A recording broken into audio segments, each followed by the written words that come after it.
in today's educational activity, case studies in the use of GLP-1 agonists in type 2 diabetes management, an individualized approach to patient care. My name is Curtis Triplett, and I am pleased to serve as one of your speakers today.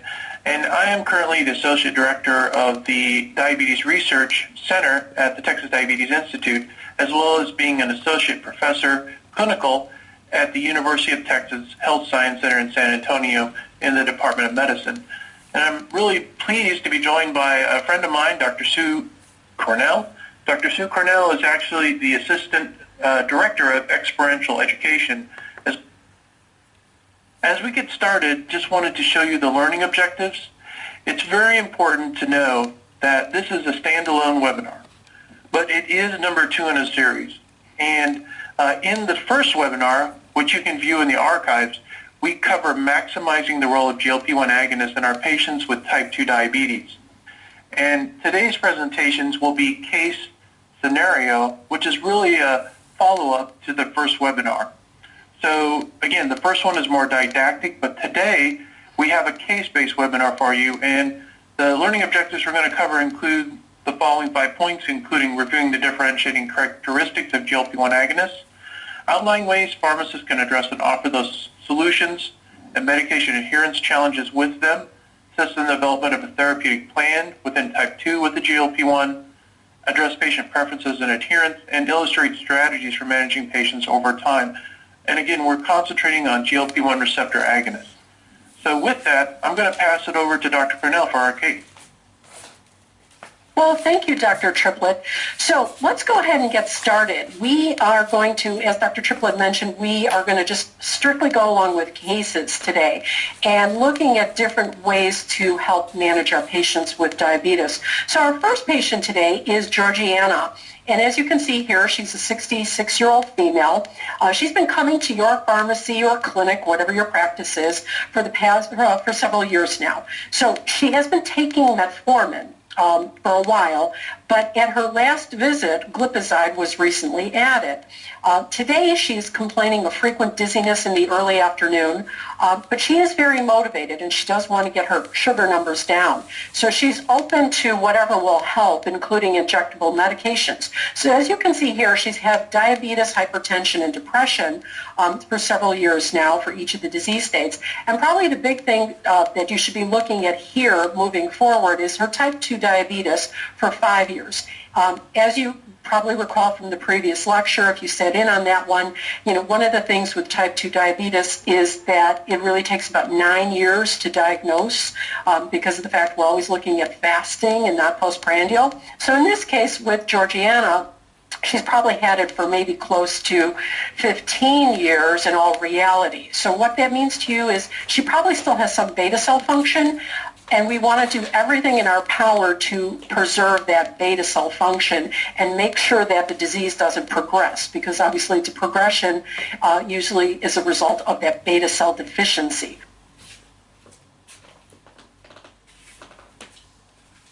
With that in mind, 3 months ago when she was in, her A1C was 8.2. That's when we started her on glipizide, 5 milligrams daily. She brings in her logbook for you, so her home blood glucose monitoring logbook. And as you're perusing through, you can see her fastings are somewhere between 110 and 170. Her postprandials are a little higher, 160 to 220. Now, we gave her a 90-day supply at her last visit, but she still has medication left over, mainly the glipizide. And when we ask her about it, she says she doesn't take the dose because sometimes it makes her feel funny in the afternoon. She also comments that she's very, very busy. So adherence is obviously something that she struggles with.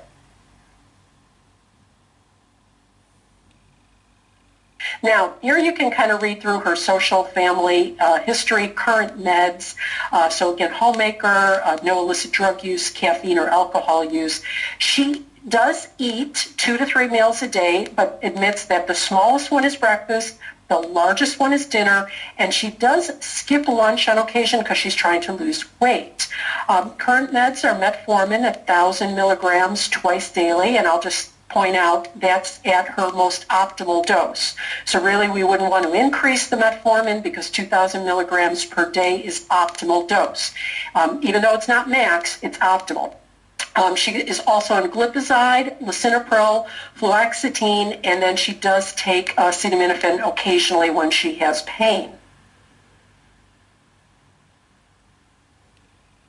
You can see her BMI here is 32. Her blood pressure is within normal limits. No evidence of retinopathy or neuropathy. And other than today's A1C, which is still 8.2, so no big changes, everything else seems to be within normal limits for Georgiana. What do you want to do? Which of the following medication changes would best help this patient to get a lower A1C? Would you increase the glipizide to 10 milligrams a day? Would you discontinue the glipizide and add liraglutide once daily? Discontinue glipizide, add dulaglutide once daily? Or would you add on exenatide twice daily?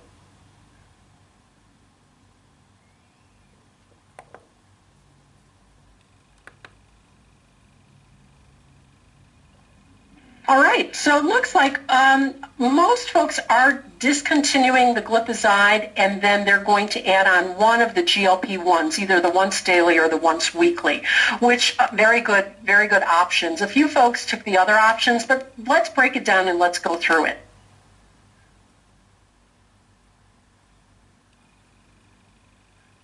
So let's first look at Georgiana and look at what's going on with her. So again, we talked about the fact she probably still has some beta cell function. We want to preserve that. So we can go with somewhat aggressive therapy, maybe not too aggressive. When I say that, maybe an A1C of 7 at this time. Could we get her down to 6.5? Possibly, but right now I'd probably start with 7 and then see how we're doing and revisit the 6.5 later. And the reason is, and we'll talk a little bit about that in a second, she is motivated, she has support. Now, and she's at 8.2, we want to get her down to 7, so we're looking at an A1C lowering of 1.2%. Now, when we look at an 8.2 A1C, we know that 45% is coming from fasting and 55% from postprandial, and I'll explain that as well in a second. The other thing is, we know she wants to lose weight, but we want to make sure we're avoiding hypoglycemic risk because obviously she's been complaining about that. And then we have to look at adherence. I know everybody's going, wait a minute, what do you mean 45% is coming from fasting and 55% from postprandial? How do you know that? And this is the information. So just over 10 years ago, some data was published by Monir and his colleagues that actually looked at the A1C concentration or contribution. And what we know is the closer you are to a normal A1C, the more postprandial glucose contributes to that. The further you're away from a normal A1C, so the higher your A1C, the more fasting contributes. And if you think about it just from physiology, this makes sense because people with an A1C close to normal, 7%, 70% of that is coming from the postprandial. People with an A1C of normal, 90%, so an A1C of 5, 90% is coming from that postprandial. Again, making sense because we see that postprandial is linked to macrovascular problems, and then fasting is linked to microvascular problems. So again, the higher we go with the A1C, the more microvascular problems we're having, the more we know fasting is contributing. So that's where we can actually tell the percentage and what needs to be lowered, fasting or postprandial. The other thing, too, is according to the ADA, when we're managing hyperglycemia, we have to look where the patient is at in terms of the approach. So if you have a newly diagnosed person, a tighter control might be appropriate. If you have someone who has not been newly diagnosed, who's had it for a long time and hasn't controlled it, you probably don't want to get too tight in control because the too tight control will literally stress the body, creating problems. You know, what else is going on? What is their resources or support? Are they motivated? What is their life expectancy, complications and comorbidities? So these are things that we're thinking about. And for Georgiana, if we look at her, we can kind of put her into this category. You know, she's motivated. She has support system with her family. She does not have a lot of complications at this moment in time. She has a decent life expectancy. The disease hasn't been around that long for her. So a little tighter control would be appropriate for Georgiana. So when we look at the ADA approach to this, of course, ADA says metformin, which she's on, but then the menu that the ADA gives us is, you know, quite complex here. So it's saying basically you can choose from one of 6 options as your second-line therapy. Sulfonylureas, TZDs, DPP-4s, SGLT2s, GLP-1s, insulin, basal insulin. And then the approach is based on its efficacy, but also hypoglycemic risk, weight, cost, side effects, etc. So they're kind of saying it's up to the clinician to make the choice of, after metformin, what's next. Now contrast that to the brand new algorithm that was just came out in March of this year from the Endocrinologist Association. So the ACE guidelines, they break this down by A1C. If your A1C is 7.5 or less, monotherapy could be appropriate. If your A1C is 7.5 to 9, you'll definitely need dual therapy, possibly triple therapy. And then if your A1C is over 9, more than likely you will need insulin. Insulin has to be on board because really insulin is the only drug that will give us 2% or more A1C lowering. You know, all of the other drugs that we have, the non-insulin agents, they don't have more than 2% lowering no matter what combination we put them in. So with this case, if you're above a 9 and you're trying to get to a 7, you need to actually have insulin on board to get you to goal. And then if you look at the ACE algorithm, your choices for monotherapy are kind of based on green or yellow. Green meaning go, yellow meaning caution. And in this case, they don't tell you which one comes first. You know, metformin is shown efficacy over a long period of time, but a GLP-1 or an SGLT2 or a DPP-4, alpha-glucosidase inhibitor, I can talk today, or a TZD, you know, might be an appropriate drug, and it's kind of, again, up to the clinician preference on this. So hopefully that makes sense to folks. So let's take another look at Georgiana here.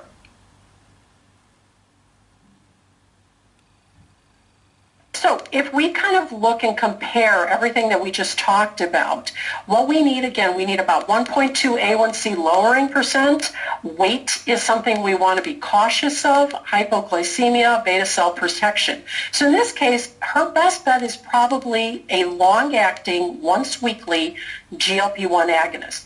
It meets that A1C potential. It's going to lower fasting and postprandial, weight loss potentially, low hypo risk, and the once weekly dosing may help her with adherence, especially if, you know, she agrees to doing this once weekly. And I know Curtis will talk a little bit more about it, but she may anchor it to an event, you know, maybe before she goes to church or before she goes to lunch with the family on a certain day of the week, etc.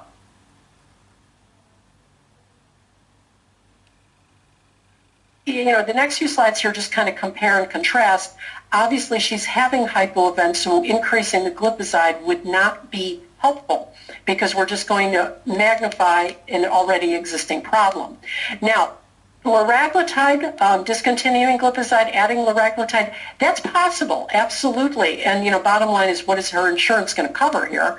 But with this, if we're looking at the liraglutide once daily, if she's willing to commit, that would be a viable option, though it really depends on her ability to take a medication every day versus once a week. And then the twice daily exenatide, probably not a good option just because, again, the adherence issue. The other thing is the exenatide BID really lowers postprandial, but it doesn't have a huge effect on fasting. So we might get more bang for our buck from a long-acting GLP in this particular case. Let's move on to our next case. We've got David, who's a 54-year-old male coming to the clinic. So he's been taking metformin, again, recently added glipizide. So once again, 5 years for type 2. He's got a few other issues going on here, hypertension, osteoarthritic pain. But the biggest thing for him is he was a substance abuser. And I'll be honest, this is actually a patient that I had in my clinic back in December. So IV substance abuser, names were changed, of course, to protect the innocent here. But he's been clean for 8 months. He does complain of insomnia, and he really, really does not want to go back to abusing drugs. His last visit 3 months ago, the A1C was 8.4. That's when the glipizide was started, 10 milligrams daily. He only checks his morning sugar, and the ranges are between 120 and 170. He says he's adherent, doesn't really report adverse effects, but he is not happy with the weight that he's been gaining over the past few months. So looking at his social and family history here, you can kind of see again, he's got government insurance, ex-Army soldier. He smokes a pack a day. He continues to do that. And unfortunately, he's not ready yet to quit smoking. He does drink quite a bit of coffee, caffeine, mainly coffee, sometimes tea, but mostly coffee. He does drink alcohol somewhat regularly. He lives alone. He sees friends here and there. The reason he really doesn't go to see his friends is they're triggers for his substance abuse. And so that's why he tries to make sure he's only seeing friends that are non-drug users. And that's a small group for him right now. So he's limited in his support. You can see he's on metformin, again, 1,000 milligrams twice daily, the glipizide, losartan hydrochlorothiazide. He does take hydrocodone, acetaminophen when he has his pain, zolpidem for his insomnia. He is overweight, so his BMI is 28. He's overweight, not quite obese. Blood pressure is within normal limits. He does complain about some vision issues, but that's really the only microvascular problem that we're hearing from him at this time. And then again, if we look at his lab values, yes, the triglycerides are starting to creep up. They're not over 200 yet, so I don't know if we want to really focus on that at this point. His A1C today is 7.9. Remember last time it was 8.6, I believe. So now it is down. His value is coming down, but he's still not at goal. How can we optimize his therapy? Would you add albiglutide once weekly? Would you add liraglutide once daily? Would you add canagliflozin daily or sitagliptin daily?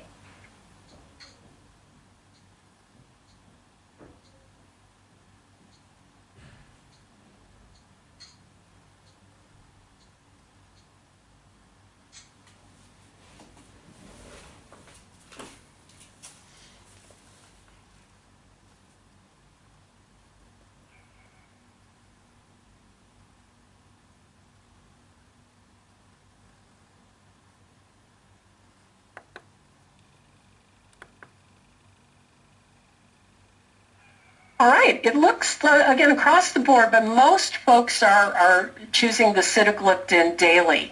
And you know what, I would completely agree with this, especially for this patient.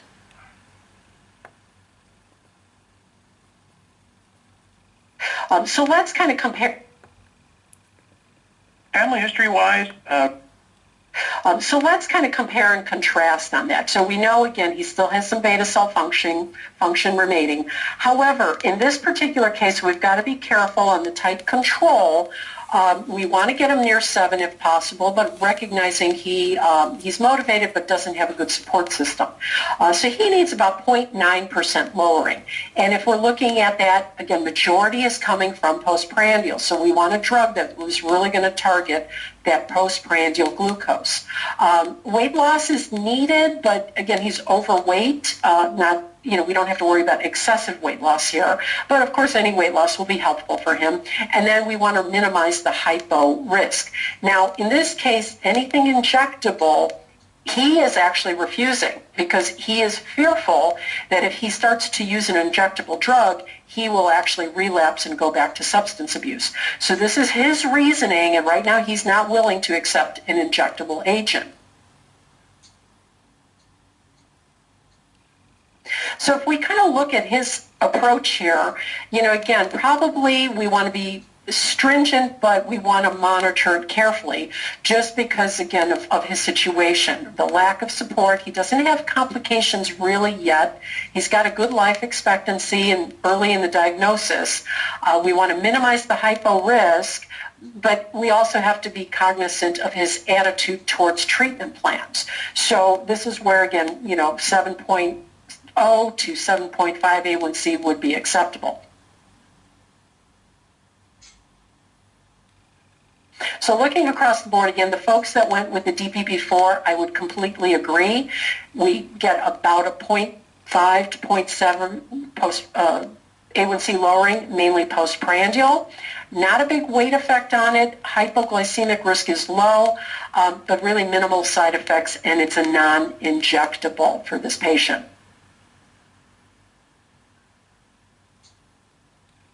So again, we want to stay away from the injectables due to his previous drug abuse. And what about canagliflozin? I know some folks put that down. Not a bad idea, but he drinks a lot of caffeine. He's already on a diuretic. So we want to watch that fluid depletion, because of the increased risk of dehydration. And I know you've probably heard in the news that the SGLT2s have recently been linked to ketoacidosis, and we're seeing this definitely because of dehydration. Probably more so in people with type 1, because I know that's off-label, but it is being used and studied in type 1, but even in type 2. So anytime we're running this risk of volume depletion, we just want to be careful. And once again, because he doesn't have that support system, he lives alone, those are the reasons why, we would probably be cautious on an SGLT2. Again, not ideal. It could be a possibility, but there's too high of a risk with his situation. And so that's why adding on a DPP-4 would probably be the preferable agent at this point. So with that, I'm done with my first two cases, and I'm going to turn it over to Dr. Triplett and let him take it from here. Wonderful. Well, thank you so much, Sue. We're going to talk a little bit more about a different case. This is case number 3, and happens to be a 58-year-old woman, and her name is Rosie. And she presents to you today, and she's receiving care from her primary care doctor for the last 5 years. Interestingly enough, her primary care doctor wants her to lose some weight and wants her to start basal insulin, but she has really done neither to date. Looking through her past medical history, she has type 2 diabetes, hypertension, obesity, and osteoarthritis. Past surgical history, of course, at 32, she had her gallbladder taken out, and it was, an open surgery, and she had to stay in the hospital a little bit because they said her pancreas was inflamed. Family history-wise, really her father died early, so she doesn't know much about him. But the mother is alive, had a minor stroke due to hypertension, and she still lives independently. She has 6 siblings, 3 have diabetes, and she thinks all of them have high blood pressure, but they are alive, and they live in Texas and New Mexico. She's had 3 children. Just kind of wrapping up all the children things, there's no health issues. They live independently, and they're all doing well. And she works as a medical assistant for a private doctor, who happens to also be her primary care doctor, and her husband is an electrical contractor. And she had diabetes with 1 pregnancy with her 3rd child. As far as socially, for meals, she cooks. Mostly meat and potatoes, though they eat out maybe 4 to 5 times a week. She places, they like Mexican food, hamburgers, and she has seen the dietitian, who's her friend, 6 or 7 times, but she just can't seem to lose weight. And her evening meal tends to be the largest, which is the typical pattern of many people in our society. And she skips breakfast, except she drinks some coffee in the morning, and really alcohol is not an issue. She is obese, and you can see that by her BMI. Her blood pressure is 129 over 78, so that's very well controlled for her hypertension. She does have mild spot hemorrhages in both eyes and some yellow thick nails for both feet. What do you guys think that is? of course, is onychomycosis. So the onychomycosis is something that may need to be addressed in the future, but right now we're going to concentrate on our labs. So our A1C is 8.4, serum creatinine 0.7, and other electrolytes normal. Her urine albumin creatinine, is that normal? That's right, it is normal. So less than 30 is normal, so it's normal, or EGFR is normal. And you can see her lipid panel there, which LDL is 98, HDL 49, triglycerides 189, total cholesterol 187. And for a whole nother webinar, we could just talk about the lipid profile and what we should do with her. But we're not going to talk about that today extensively, other than we'll talk a little bit about some of the interventions you think are important. So her last eye exam was 5 years ago, and she has a pretty good insurance coverage. It's commercial. She takes metformin, a gram BID, glimepiride 4 milligrams daily, and she takes a little naproxen, more PRN, but it's mostly BID for her osteoarthritis, and then enalapril 10 milligrams daily. So she brings you her home blood glucose monitoring, and as you're looking through the readings, the thing that you see is really she's only had maybe 1 or 2 hypoglycemic reactions in the last 3 months. Why do you think it's so low? Yeah, it's low because her A1C is 8.4%. So these occurred when she skipped breakfast and she got busy at work, so she couldn't really eat lunch until 3 p.m. So I'm going to show you her home glucose monitoring from left to right, and you guys tell me, what do you think? So here are the days. So breakfasts are 190 to 256. 2 to 3 hours after lunch, 200s, high 100s dinner, 200s bedtimes, 2 to 300s. What do you think? Well, it looks high the whole time. So let's be honest. I mean, there are no sugars in here where we go, she's at goal here. What's our goals? Usually 70 to 1 or 80 to 130 for fasting, and we still want her postprandials to be less than 180.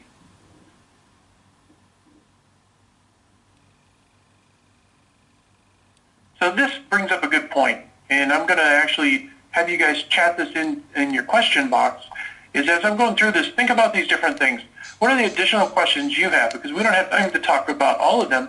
There's a lot, though. What about our glucose? What's important? Where are we at now? It's an A1C of 8.4%, fasting's low 200s. Where are we going? We're going to that fasting of 80 to 130. Hopefully you said our A1C goal is less than 7. What's our current therapy? Gram BID of metformin and glimepiride 4 for diabetes. Does she have any contraindications to therapies? Not that I can see. What about comorbidities? Does she have any of those? Well, hopefully you remember she has hypertension, and she has obesity for sure, and you could even throw in there dyslipidemia if you wanted to. And what are her wishes? Well, I'm going to be honest, we don't know what her wishes are for sure, but you can kind of get the feeling that based on her background that she says, I've been trying to lose weight, but I've just been unsuccessful. So if she says that, those are clues to where we need to start and where we need to end. We need to find out, well, why has she been unsuccessful? Has her dietitian friend not been telling her good information? What's going on? And then the last thing is non-glucose consideration. So that would be lipids. Do we need to talk about cardiovascular risk? She doesn't have any premature cardiovascular disease in her family, but there's a hypertension stroke from her mom, and about cost issues. So as we're going through and you guys are actually clicking up some of these, it's important to think about that. So it's important to think about where are we going with Rosie. And then I'm going to ask you this question. Which would be the best intervention to improve Rosie's glycemic control? Would you increase glimepiride to 8 milligrams daily? Start linagliptin 5 milligrams daily? Start empagliflozin 10 milligrams daily? Start liraglutide 0.6 milligrams daily? Or start basal insulin 10 units at bedtime? Go ahead and vote.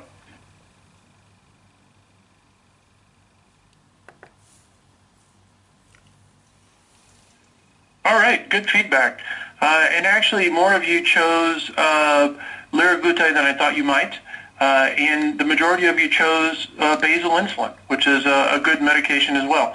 So let's talk about that for a second. So why is it that those might be good or bad choices?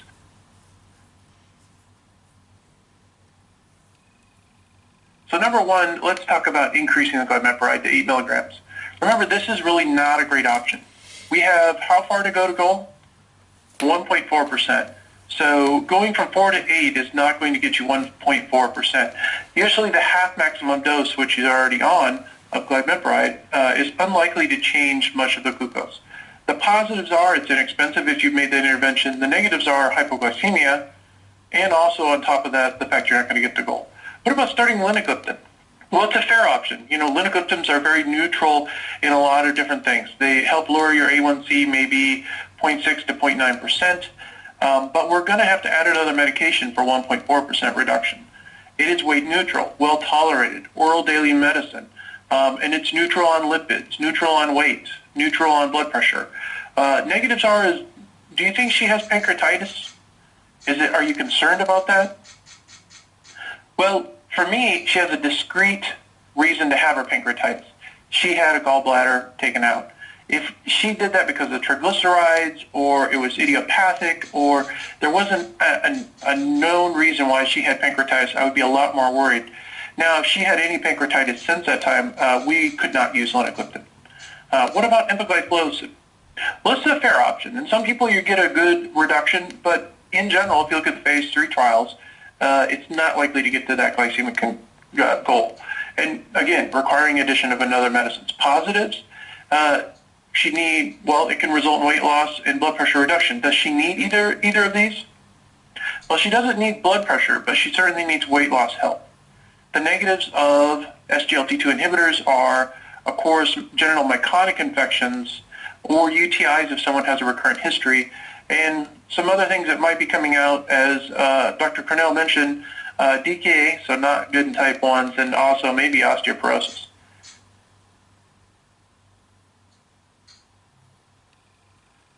So the best option for this one was probably liraglutide 0.6 milligrams, understanding that you're going to titrate that medicine. At 1.2 or 1.8 milligrams daily, you can get a 1.4% reduction, or pretty close to it. The positives are the weight loss. If someone has hypertension, GLP-1 sometimes lower blood pressure a little bit too. The negatives are really titration, which most people, this is why they're not being used a lot of times. So GI side effects and that pancreatitis we mentioned, you're going to have to go over that. But what if I told you, oh, it's not liraglutide, it's albiglutide, or long-acting exenatide, or dulaglutide? Do you think this is a good or a bad option then if I replaced liraglutide with one of those? Well, for me, the only one on here that might be a concern is albiglutide for A1C reduction. So albiglutide doesn't seem to have as much of a robust reduction in A1C. So I would actually put albiglutide at the lowest level for those, but exenatide or dulaglutide both probably would be okay. And you guys chose basal insulin, and there's nothing wrong with that. It's a good option. It's likely to get to the goal A1C with proper titration. The negatives are you're certainly not going to help her with her weight loss. And you're going to have to do a brisk intervention to help her lose weight, whereas the liraglutide may help her lose some weight as well. And also, of course, there's hypoglycemia.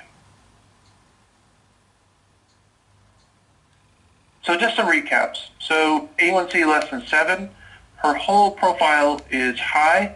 Now, some people said, well, looking back at what Dr. Cornell said, let's talk about that. It's right in the middle. Maybe I could use a postprandial drug to lower it 1.4%.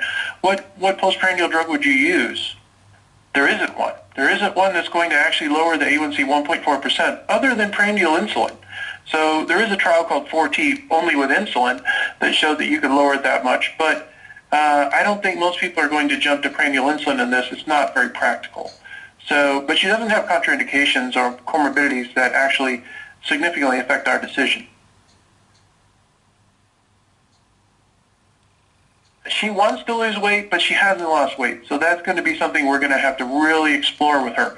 Because, you know what, if she's seen the dietitian 6 or 7 times, but the dietitian is her friend, I'm not sure. I'm not sure. Maybe we could do some great interventions with her carbs and her meals. She certainly has some issues here with her evening meal and breakfast. So non-pharmacologic is important. But the first thing is get the goal, and then back off on her medications as she shows that she's motivated in non-pharmacologic. Don't wait for the non-pharmacologic, because if you do, it could be, oh, I'm going to lose weight, and it never happens. So you're 6 months, you're 9 months, you're a year out, and you still don't have the A1C control. Get the A1C under control. Try to use a drug that helps those different comorbidities. Then back off on those drugs as she proves that she can. So SGLT2 would be something that would help you lose weight, or a GLP-1 agonist is something that would help you lose weight. Now, patient preference, she says she didn't start basal insulin, but we don't know why. We'd have to explore that.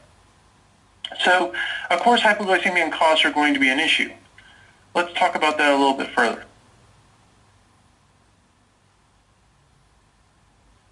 So let's say we follow up with Rosie and she says, oh, I talked to my insurance provider, but they don't prefer liraglutide. And it's going to cost me $120 a month, and I just cannot do that. So if I can't do that, what am I going to do?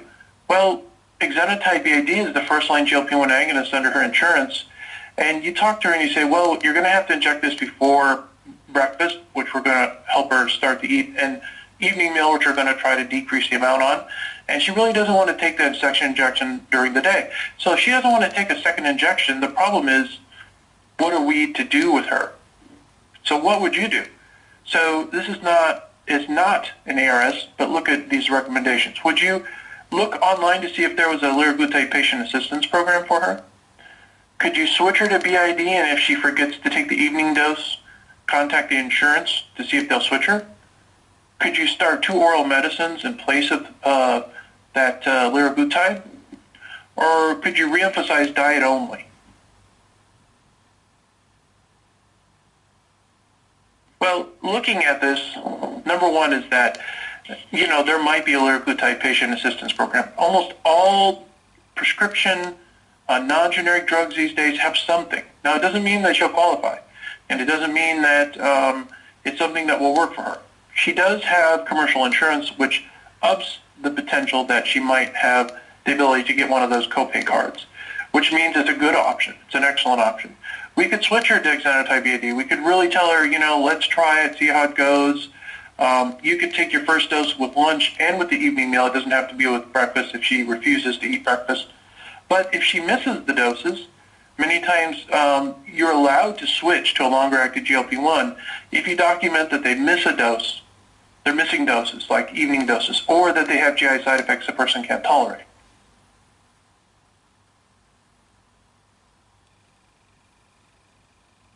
The other thing you could do, you could start 2 oral medications. Which 2? Well, I have preferences, but it doesn't mean that you have to agree. So SGLT2 inhibitor, pioglitazone, or DPP4 inhibitor in some combination would be good options for her. SGLT2 inhibitor would be weight reduction and blood pressure reduction, but the LDL may go slightly up, osteoporosis, we have the new one of DKA, and of course cost.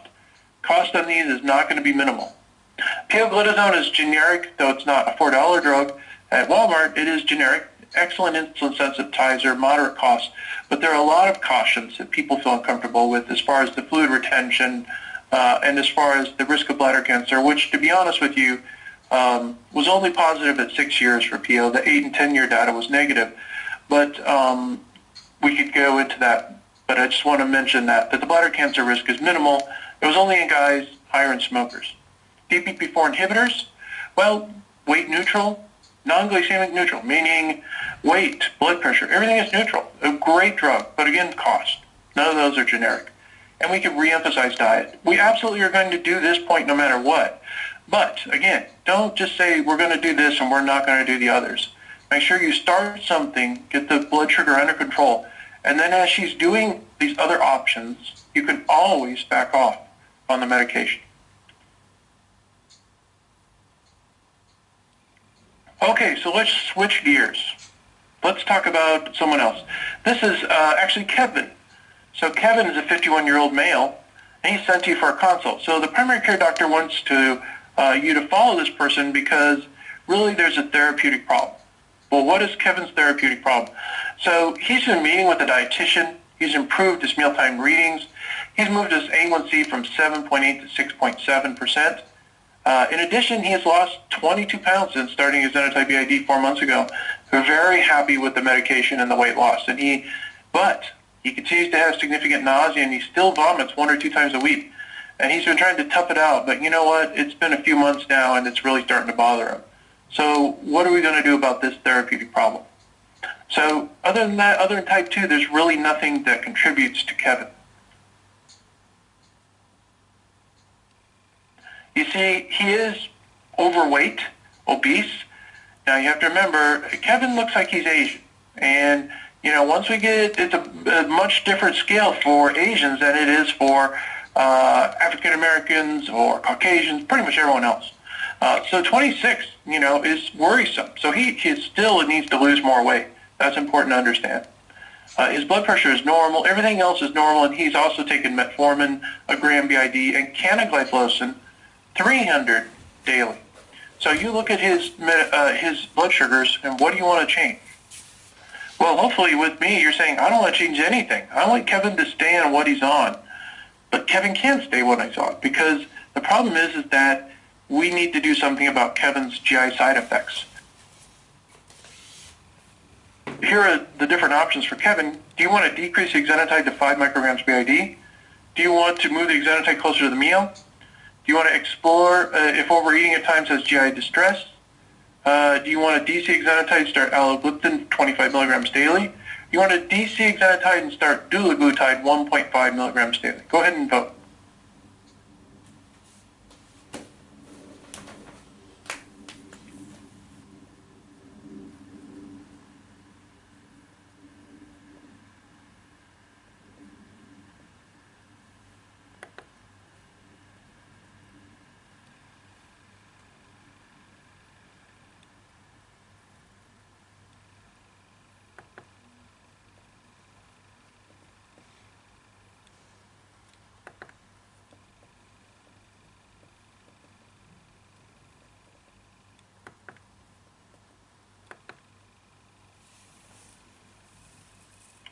So the winner actually was the dulaglutide. So why did you choose dulaglutide? I think I know why. Let's talk about it for a second. So the main thing is that you can, number one, you can decrease the exenatide to 5 micrograms BID.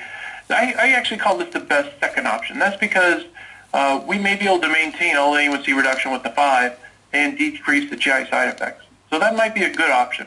The other one is moving the exenatide closer to meal, which early in therapy may decrease GI side effects. But now we're at 4 months, probably that's not going to do it. Probably the best one is finding out why he's having GI distress. By this time of therapy, most patients are not having nausea and vomiting anymore. But remember, the drug pushes back whenever you overeat. So the first symptom is nausea. If you keep eating, you vomit. So the most common reason why people have GI distress outside of 2-3 months is they overeat. So we must address that first. If we can get him not to overeat, and that is the problem, we've solved it. We don't have to change his therapy, A1C and weight loss continues. What about exenatide and DCing exenatide starting allogliptin? Well, it is weight neutral. So, of course, allogliptin is a DPP-4 inhibitor. It's weight neutral. We could maintain most of the A1C reduction because they're about similar A1C reduction. So this could be a good option for him, maybe. Okay, but that weight loss, I don't know if he's going to be able to maintain it. The dulaglutide is a wonderful option, but not at that dose. So the 1.5 actually has as much, if not more, GI side effects than the exenatide BID. But the 0.75 milligrams weekly would be a wonderful choice. So if Kevin is willing to do the 0.75 milligram dose, I think it might be a great drug for him. So you guys cut most of it. Just remember, as we're going through, you're looking at this, at the top is award 1. You can see they directly compare it, exenatide BID versus dulaglutide at 0.75 and 1.5 milligram. Look at the dulaglutide 0.75 milligram. It's enough of an A1C reduction, and what it's not showing you is that GI side effects are really not that much more. So I wanted to make sure on that slide that you get that information. The other thing to remember is we're looking down here just to prove that. Here's award 1 showing you, look at dulaglutide nausea versus exenatide. It's better tolerated. Look at vomiting. It's less. But look at dulaglutide 1.5. 28, 26, 17, 11 as far as dulaglutide 1.5 versus exenatide BID. Clearly 0.75 milligrams would be a wonderful dose for Kevin. But 1.5 starting, probably not the best option. So now I'm going to pass it over to Sue for Harry.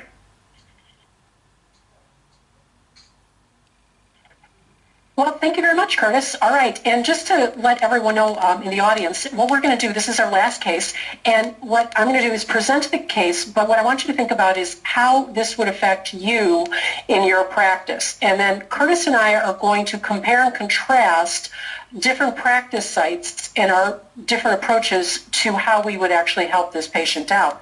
Because oftentimes it has to do with where you're practicing that will make a difference in how you come up with your plans. So for me, I practice in a free clinic. So, I'm working with bare minimum, bare bones, heavily relying on patient assistance programs, donated medications, going to stores that have free or $4 generics, that type of thing. Obviously, Curtis practices in the Texas Diabetes Institute. Very different practice from mine. So as we move forward with Harry, let's compare and contrast him in different practice settings. So we have Harry, who's 45. He's been coming to the clinic now for 8 months. Type 2 diabetes for 2 years. So that tells you he's probably got some very decent beta cell function left. He's probably had the disease for maybe 12 years, but diagnosed 2 years ago. So again, save that beta cell. Now the biggest problem is he has no health insurance. And this is the reason why he misses doctor's appointments. He doesn't, fill prescriptions. He doesn't take care of himself because he doesn't want to go in and be seen. So social history, he is a mechanic. He has a part-time job, no active health insurance. He denies illicit drug use. He does have coffee, but not a whole heck of a lot. He does drink occasionally. He does eat 3 meals a day, but dinner is the big meal. His wife does all of the cooking, and he's very diligent to make sure that he eats whatever she makes because she works hard to make sure that he has a good meal at the end of his day at work. And then we're looking at his current meds here. So he's currently taking metformin 1,000 milligrams twice daily, lisinopril 20 milligrams, simvastatin, and then an aspirin daily. Looking at Harry, looking at his physical exam and his labs, so he weighs 230 pounds, 5'10". He's BMI 33, so clearly obese. His blood pressure, heart rate within normal limits. He is not reporting signs of retinopathy, but he does say his feet tingle. He has a decreased sensation in both of them. Looking at his labs, again, everything is pretty much within normal limits. Serum creatinine is creeping up, but still within normal limits. His A1C today is 8.9. He has agreed to attend the diabetes classes at your clinic. But in the meantime, what medication would you add to improve his A1C, if any? Would you add liraglutide? Would you add acarbose? Would you add dapagliflozin, glipizide? Looking at Harry, looking at his physical exam and his labs, so he weighs 230 pounds, 5'10". He's BMI 33, so clearly obese. His blood pressure, heart rate within normal limits. He is not reporting signs of retinopathy, but he does say his feet tingle. He has a decreased sensation in both of them. Looking at his labs, again, everything is pretty much within normal limits. Serum creatinine is creeping up, but still within normal limits. His A1C today is 8.9. He has agreed to attend the diabetes classes at your clinic. But in the meantime, what medication would you add to improve his A1C, if any? Would you add liraglutide? Would you add acarbose? Would you add dapagliflozin, glipizide, or no medication at this time? All right, so kind of across the board a little bit here. Some folks wouldn't add anything yet. Others are going to go with liraglutide, some with glipizide. And again, bottom line is it really does depend on your practice and how can you actually help Harry.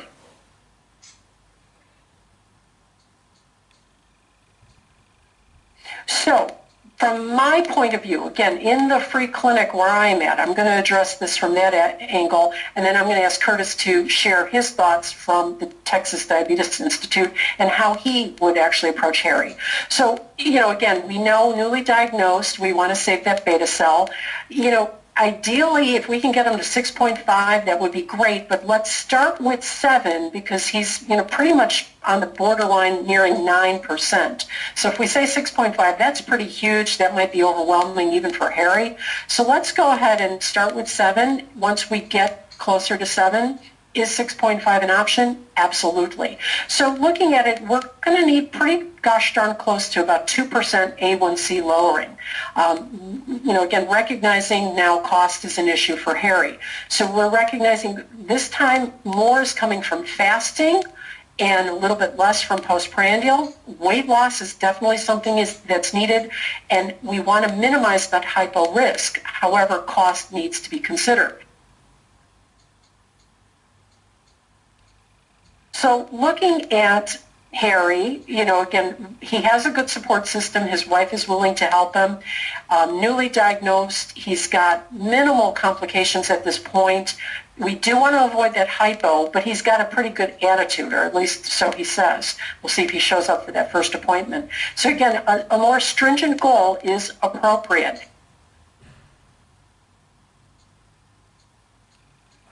But because of the fact that we have to go with what's cheap, not always what's right, I would agree that in a best case scenario, we would love to have a GLP-1 agonist for him.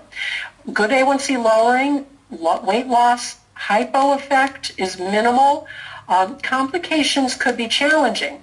However, it is costly. So for right now, what we want to do probably to help him get started is add a sulfonylurea. Again, I know folks who know me are saying, oh my God, she's actually recommending it. In this case, yes, because it's something to get him started. We could get him a $4 generic potentially, possibly free at our clinic.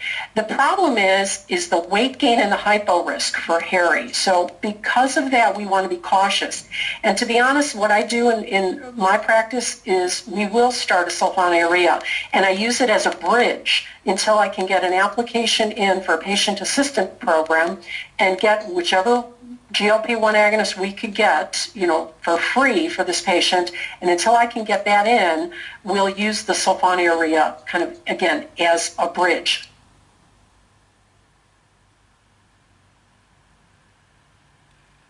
So again, ideally, yes, a GLP-1 would be ideal, but we have to use the patient assistant program. The carbo is probably not ideal because, again, it's targeting postprandial. We're not going to get a good oomph out of it for that A1C lowering. And the GI side effects when added to metformin, may be problematic for this patient. Dapagliflozin, very good option. Yes, weight loss would be great. Low risk of hypo. We can get a decent A1C lowering. However, we have to watch that volume depletion if he can't stay hydrated. And then, again, we might need to get a patient assistance program because he probably couldn't afford it.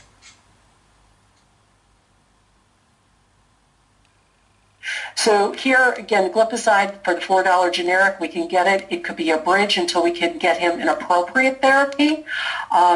With an A1C of 8.9, we definitely need to do something. We can't just sit and wait. So that's Harry from my practice. Curtis, how about Harry from your practice? So I would agree with what you're saying. I mean, the easiest prescription here is the glipizide. It's easiest because there's no insurance issues. Cost-wise, it's the least. But in the Texas Diabetes Institute, we have actual pharmacy technicians that all they do is send in the medication assistant program forms, and we get it bulk shipped to us.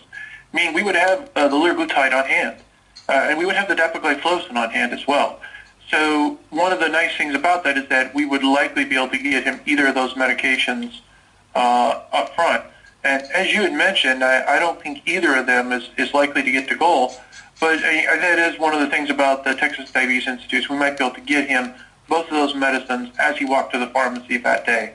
So it is a difference that, in a more academic setting, we might have more resources to leverage for Harry. Awesome, Curtis. Well, thanks so much. And that ends our last case.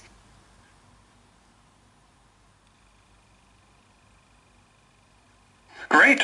So, wonderful. I think what we're going to do is we're going to start the Q&A session with a couple of questions that several of you have raised. So the first one that I really saw was, we only went over one GI side effect scenario, and that GI side effect scenario was really about exenatide BID, which most people have heard about by now. And we talked about dulaglutide, but really, with the long-acting GLP-1 receptor agonist, you're wondering, well, how do we get from here to there for those GI side effects? Well, remember a couple things. Number one is that most of the nausea happens at the beginning of therapy. So if you get it, usually if you can tell the patient it will get better from here, and most of the time, only 1 out of 20 times would it get worse, or stay the same. But you could say it's usually going to get better. The second thing is that you could always skip a dose. People forget. If you have a long-acting preparation, some of these weekly ones are 3 to 5 days, you can skip a dose. Skip a dose because the level of the medicine will then not go up, and what will happen is that you will stay the same or it will go down slightly. So you can skip a dose, and if the person continues to have nausea, you can even skip 2 doses. And then what happens is when the nausea fades, you start dosing again. So I think it's important to remember that we have to be practical, even with the long-acting GLP-1s, even though they do have less nausea, because they do have less effect on gastric emptying. Remember, that's why they have less nausea. The gastric emptying effect is why people have GI side effects with these drugs. The long-acting ones have less of that effect, but still problems. Sue, is there anything that you saw that you wanted to address? Yep, there's a couple questions that came up, and for folks that want to type in your questions, go ahead and do so. We probably have about 4 or 5 more minutes for questions, so feel free to use this time to send them to us. But very interesting, a couple of them here. One, is there any important differences between the long-acting GLP-1 agonists? And probably, the biggest thing, if we look at the long-acting, we've got Lyra, we've got LB, we've got Dula, and exenatide once weekly. So if we take a look at those 4, Lyra is once a day. The other 3 are once weekly. So that's an important difference right there, is how they're dosed. You have one that's once daily and the others that are once weekly. Now, when we look at the once weekly, if you look, and this was actually covered in the previous webinar, the more didactic version, we talked about, how you have to mix them up and everything like that. So it's really, I guess, looking at it is the patient capable of going through the steps necessary to prepare the pen for injection? Because again, remember, all of these are pens, and so is the patient able to actually prepare the pen correctly for injection? So to me, that is the biggest difference, because if you have, again, you can have any drug in the world that could be the best, but if the patient doesn't take it correctly, it's worthless. Curtis, do you want to add to that? No, I think that covered it very well. It's a very important point for us to remember with these drugs. I think that all those things delineate short versus long, and some of the other issues I think are very important, as you mentioned. So let me think. We're having a lot of questions coming in right now, and there was a couple of them very good questions. One of them was about, well, what percentage reduction are we getting with weight with these kind of drugs? And, it is important to understand that one of these medications, the liraglutide, is available now not for diabetes, but actually for weight loss only, and it's used at a higher dose. And that is something to remember with these drugs, is that you get almost like a tachyphylaxis to the ability to have that hunger lost with these drugs over time. So you do kind of have to go to higher doses to get that effect. And, the percentage reductions is completely individualized. I've had people lose a lot of weight, and I've had people actually gain weight on these, especially if non-adherence, or they just find a way to eat around it. So it is individualized, but I think you can find in general, phase 3 trials are going to see about a 3% reduction, maybe 3 to 5% reduction, which is reasonable. Remember, these are not indicated for weight loss per se, other than the whole separate quote-unquote drug, liraglutide, which is used for weight loss. So I think they are reasonable, and that what I find with these drugs is that helping them lose weight, it's not that they're getting to goal weight. None of these drugs are making people skinny. But what happens is that it's a motivation tool in your hands. So remember, the motivation tool in your hands helps that person move from point A to point B to start doing some of the other things you want them to do for weight loss. But having something that makes them not as hungry is a first step towards understanding that they can eat less and still feel satisfied. So, Sue, anything else you saw? Yeah, so the evidence, is there any published evidence about compliance or adherence with once weekly versus once daily? And the short answer is not yet. Bottom line, there are some trials that are being done looking at it, and it depends on who you look at. Some say once daily, others say once weekly. But there's no published data that I'm aware of, at least at this time. With that being said, I know there are studies underway. And, you know, bottom line is it really depends on the patient. It's a patient preference, and what is the patient willing to do? How are they able to remember to take it? You know, oftentimes we know that patients who do once daily, when you ask them what days, you know, how many days of the week do you miss, you're going to hear 2 or 3, you know, sometimes only 1, but very often, even on once daily drugs, there is a missed dose. Once weekly, you know, we have a little bit better compliance from what I'm seeing in my practice, only because of the fact that these patients, they, and again, I'm going to use Curtis's term, they anchor it to something. Most of my patients will anchor it to church or a Sunday brunch, and they do it before going to Sunday brunch every day. Do they miss a dose? Yes, and then they remember when they get home and they take it that night, or they take it on Monday. So, you know, again, it's because of the fact that they have a little flexibility in it, seems to help, at least with some of the patients that I've been dealing with. But again, we don't have any published data that I'm aware of. Curtis, I'll turn it back to you. I agree. Absolutely, I agree. And you know, as we look through this, there's a lot of questions kind of about GI and things like that. And so when we talk about that, remember that, yes, of course, if you have someone who has gastroparesis, could these drugs make gastroparesis worse? Yes, they can. And so it is a contraindication, really, that you shouldn't use these drugs in people who have gastroparesis. Thankfully, not a lot of our type 2s have gastroparesis. We find it a lot more in type 1s. But type 2s, if they have gastroparesis or really a lot of issues, yeah, you shouldn't really use it. And I think people need to understand that GI side effects is not the weight loss. So when you have GI side effects, that doesn't relate directly to weight loss. So most of these drugs show that they have other mechanisms that at work. So they seem to work centrally in our brain to cause weight loss. And to prove that, albiglutide is quite a large molecule and probably does not cross the blood-brain barrier, has less weight loss. So less weight loss because it doesn't get to the brain means that probably getting into the brain is an important function of these drugs to have weight loss. Sue, any last thoughts? You know, the only thing that has come up, I know there was a couple questions here about GLP-1 and gestational, and the answer is don't do it. It's not approved. Obviously, it's not FDA approved. There are very limited selection as far as drugs to use in gestational diabetes, and right now really insulin is showing to be the one and only. So that's the only thing I think that's an important point to bring up. But I'll turn it over to you for final questions and remarks. Well, thanks, Sue. Great job as always, and I just want to tell everyone that unfortunately that's all the time we have for questions. But once again, we really appreciate your participation in this activity. Please remember and make a note of that enrollment code, which is how you're going to get credit, which is 15607, which you need to process your CPE. You have 60 days to claim the CPE per ACP